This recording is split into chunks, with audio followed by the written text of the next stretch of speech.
Мә, мыналардың түрін қара. Тартшы басыңды, көрінбейді қане.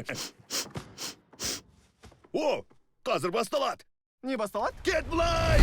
Саған бір хикая айтып берейін.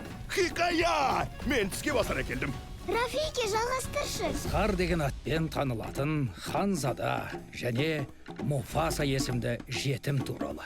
Жаңа үй тауып, жаңа отбасын табу үшін қатерге толы сапарға аттанған екі бауыр.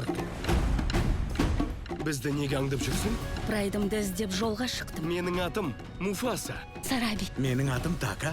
Ол жаңа патшалық құрады. Бізбен жүр. Сенің ешкімің жоқ па? Негізі оның да біреуі бар. Бұл Зазу менің тыңшым. Оны жемеңдер. Естідіңдер ғой. Мені жемеңдер. Дисней ұсынады. Баратын жерлеріміз көретініміз жетеді. Тамақ жейтін болдық. Мені өлтірсеңдер, бара жатқан жерлеріңді таппайсыңдар. Така, оны жеуші болма. Тамаша, тағы бір жеуге болмайтын бейбақ.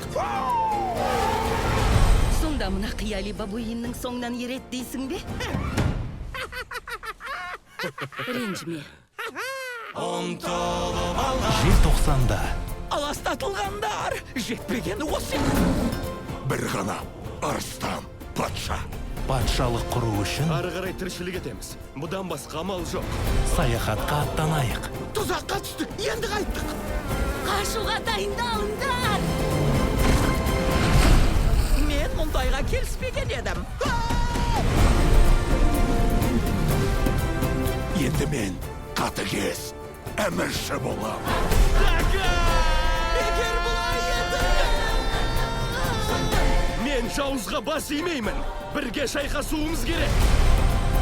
Тағдырымызға жақындадық, Муфаса. Сондықтан жер сілкінеді.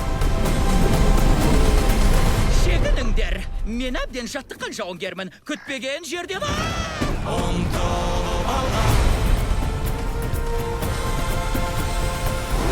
Муфаса, арыстан патша. 19 желтоқсаннан бастап кинода.